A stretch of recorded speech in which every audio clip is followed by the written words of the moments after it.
በስመ አብ ወወልድ ወመንፈስ ቅዱስ አሐዱ አምላክ አሜን። ዕለተ ዓርብ ስቅለት። ትንቢተ ኢሳይያስ ምዕራፍ 53 ከቁጥር 1 እስከ ፍጻሜ ምዕራፍ። የሰማነውን ነገር ማን አምኗል? የእግዚአብሔር ክንድ ለማን ተገልጧል? በፊቱ እንደ ቡቃያ ከደረቅ መሬት እንደ ሥር አድጓል። መልክና ውበት የለውም። ባየነውም ጊዜ እንወደው ዘንድ ደም ግባት የለውም። የተናቀ ከሰውም የተጠላ የሕማም ሰው ደዌንም የሚያውቅ ነው። ሰውም ፊቱን እንደሚሰውርበት የተናቀ ነው። እኛም አላከበርነውም። በእውነት ደዌያችንን ተቀበለ፣ ሕማማችንንም ተሸክሟል። እኛ ግን እንደተመታ በእግዚአብሔርም እንደተቀሰፈ እንደተቸገረም ቆጠርነው።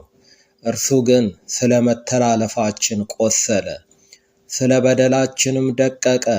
የደህንነታችንም ተግሣጽ በእርሱ ላይ ነበረ።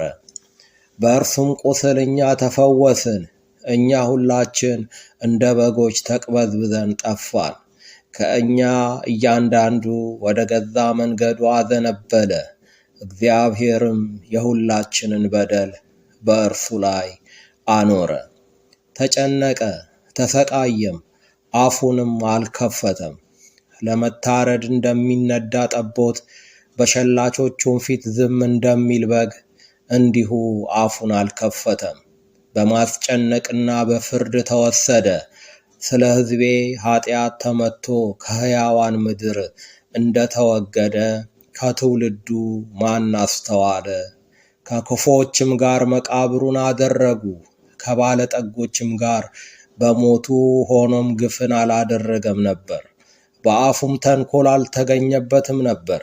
እግዚአብሔርም በደዌ ያደቀው ዘንድ ፈቀደ።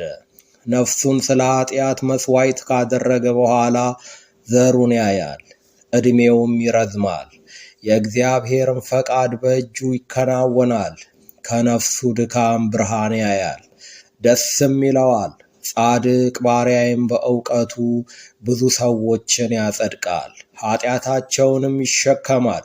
ስለዚህም እርሱ ብዙዎችን ይወርሳል፣ ከኃያላንም ጋር ምርኮን ይከፋፈላል። ነፍሱን ለሞት አሳልፎ ሰጥቷልና ከአመፀኞችም ጋር ተቆጥሯልና።